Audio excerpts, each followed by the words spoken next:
샬롬, 말씀과 함께 새로운 날 시작합니다. 기도하고 시작할게요. 사랑하는 주님 감사합니다. 하나님과 함께 시작하는 새로운 날, 주님 주신 말씀으로 함께하길 원합니다. 오늘도 우리에게 말씀하여 주십시오. 예수님의 이름으로 기도합니다. 아멘. 오늘 역대상 26장이에요. 1절부터 32절 말씀 듣고 오겠습니다. 제26장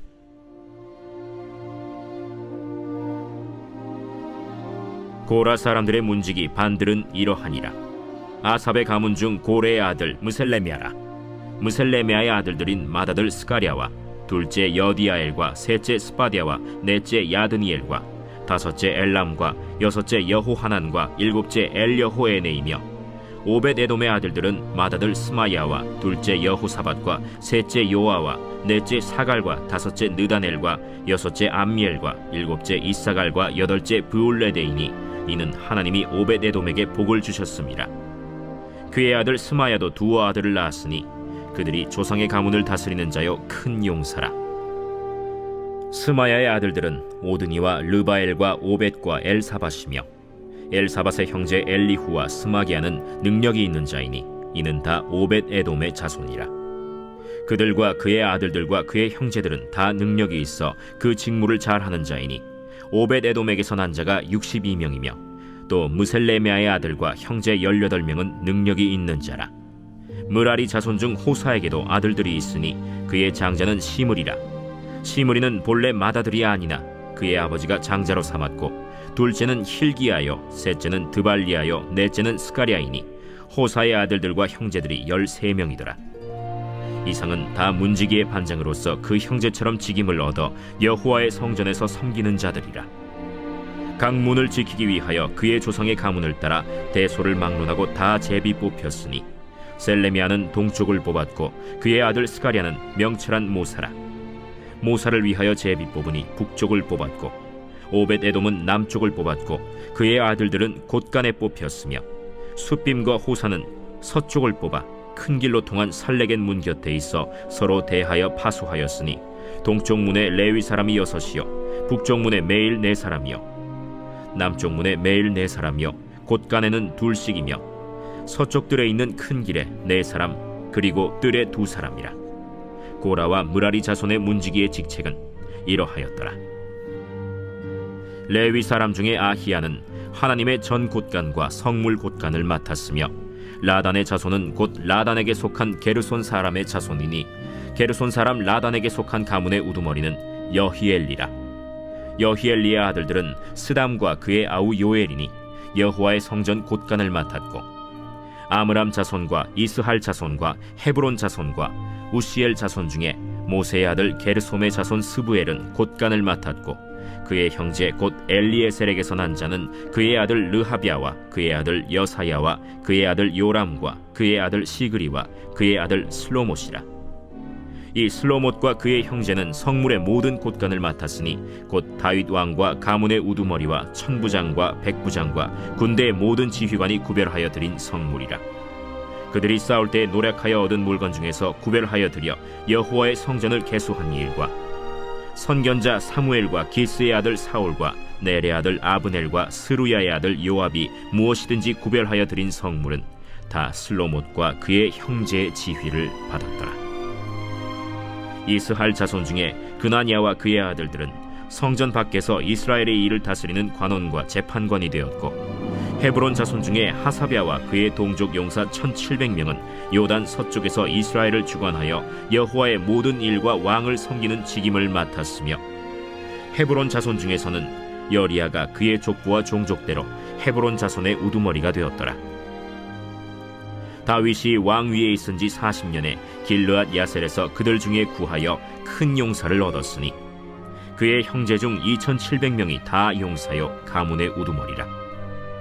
다윗 왕이 그들로 르우벤과 갓과 므낫세 반지파를 주관하여 하나님의 모든 일과 왕의 일을 다스리게 하였더라.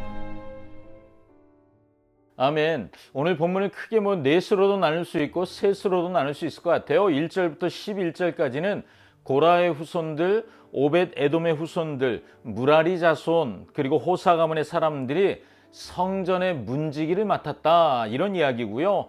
12절부터 19절은 제비를 뽑아 문지기들이 어디에서 지킬지 자리를 정했다 하는 얘기. 그리고 20절부터 32절 끝까지는 성전의 창고 관리하는 사람들, 또 그 밖에 다른 일을 하는 레위인들 이야기가 계속해서 나오고 있어요. 자, 여러분, 이 사람들도 문지기, 또 뭐 성전 창고 관리하는 사람, 이런 사람들이 성전 건축하는 일과 무슨 관계가 있지? 이런 생각을 우리가 해볼 수가 있어요. 근데 여러분, 하나님 나라의 백성들은 예배하는 공동체이거든요. 그래서 자신들이 그런 인식이 있어요. 내가 어디에 있든 예배하는 사람인 거예요. 그래서 뭐 평범한 일을 하든지 아니면 전문적인 어떤 일을 하든지, 그것이 종교적인 일이든지 아니면 이 세상을 살아가며 꼭 필요한 어떤 일이든지, 모든 업무는 하나님이 보시기에 모두 가치 있는 일이라는 생각을 하는 거죠. 왜냐하면 이들을 12절에도 그렇게 표현하거든요. 하나님을 섬기는 자, 문지기도 하나님을 섬기는 자, 여러분 레위인도 하나님을 섬기는 자, 그리고 제사장도 하나님을 섬기는 자로 다 표현되고 있어요. 여호와의 성전의 문지기, 여러분 무슨 역할을 하고 있었을까요? 성전 안에 아무나 들어갈 수 없거든요. 이스라엘 백성들은 정결하고 부정한 것에 굉장히 민감하죠. 그래서 성전 관내가 부정해지는 것을 막는 역할을 문지기들이 하는 거예요. 일종의 성전 경비를 책임지는 거죠. 그런가 하면 이 사람들은 전쟁이 났을 때는 군사로 나가 싸우기도 했습니다. 그렇기 때문에 전쟁에 능한 사람들이 문지기 명단에 포함되어 있어요. 그런데 일반적으로 레위인들이 문지기를 했었는데 성전에서 일하는 사람들이니까요. 그런데 레위인이 아닌 사람들의 이름도 들어가 있어요. 여부스에 살던 가드 사람이라고 알려진 레위 사람이 아니에요. 그런데 언약궤를 예루살렘에 메고 올 때 그 행렬의 문지기로 참여했던 사람이 있었죠. 오벳 에돔이라고 하는 사람입니다. 그 사람의 가문은 레위인이 아니에요. 그런데 문지기에 속하게 되었습니다. 예루살렘 성전이 세워진 이후에도 이들이 쭉 문지기를 했던 것으로 보입니다. 우리가 이런 본문을 통해서 우리가 하나님은 그런 포로에서 돌아온 사람들에게 뭘 말씀하시는 것일까? 이런 것 같아요. 너희 모두가 각자의 자리에서 성전을 섬기는 자로 살아야 한다. 그것이 곧 하나님을 섬기는 자이다. 여러분, 오늘 우리에게 이 말씀은 어떤 의미일까요? 바로 우리가 있는 그 자리, 여러분이 일하시는 그곳, 여러분이 지금 동영상 보고 계신 여러분의 집, 일터, 어디든 그곳이 하나님께서 허락하신 특별한 은혜의 자리인 것을 알게 하시기 위함이죠. 여러분, 어떻게 우리가 있는 그 자리가 하나님의 은혜의 자리가 될 수 있을까요? 먼저 은혜로 얻은 자리니까, 여러분, 그게 우리의 노력으로 얻은 자리가 아니라 하나님 우리에게 맡기신 자리니까 은혜로 얻었잖아요. 성전의 문지기도 성전 창고를 관리하는 사람도 모두 하나님의 은혜로 얻은 자리입니다. 지금 우리가 발을 디디고 살아가고 있는 모든 자리는 하나님의 은혜로 얻은 자리지요. 다윗은 은혜로 얻은 자리에 성전을 세웠잖아요.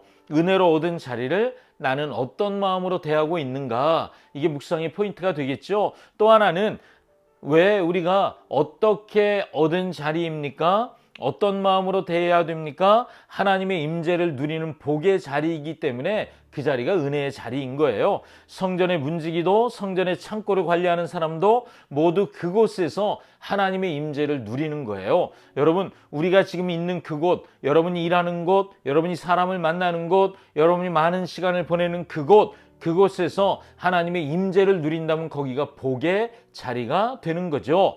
하나님의 임재는 하나님이 지금 나와 함께 하신다는 의미잖아요. 하나님이 나와 함께 하심을 경험하는 자리라면 무슨 일을 하는가? 그건 그리 중요하지 않죠. 지금 내가 무슨 일을 하든지 그 자리에서 하나님이 나와 함께 하심을 경험한다면 그 자리가 하나님의 임재를 경험하는 축복의 자리임에 틀림없습니다.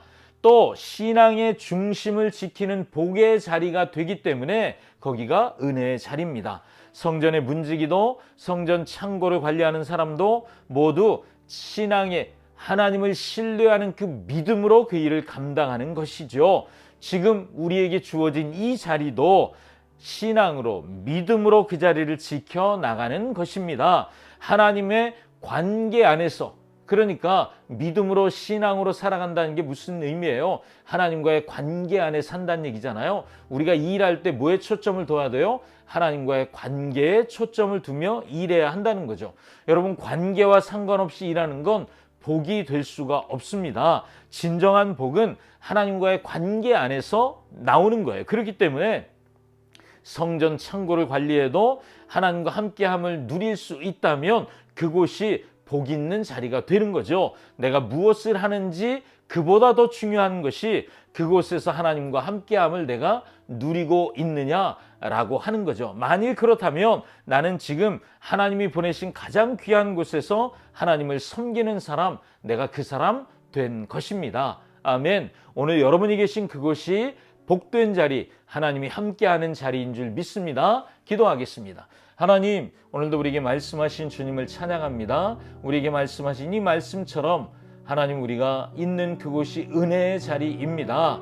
그래서 그곳에서 하나님과의 놀라운 관계를 누리는 복된 자리 되기를 원하오니 주님, 우리가 머무는 모든 곳에 그렇게 주님과 함께하는 임마누엘의 기쁨이 충만케 하여 주시옵소서. 예수님의 이름으로 기도합니다. 아멘. 아멘. 오늘도 주님과 함께, 말씀과 함께 행복한 날 되십시오. 샬롬.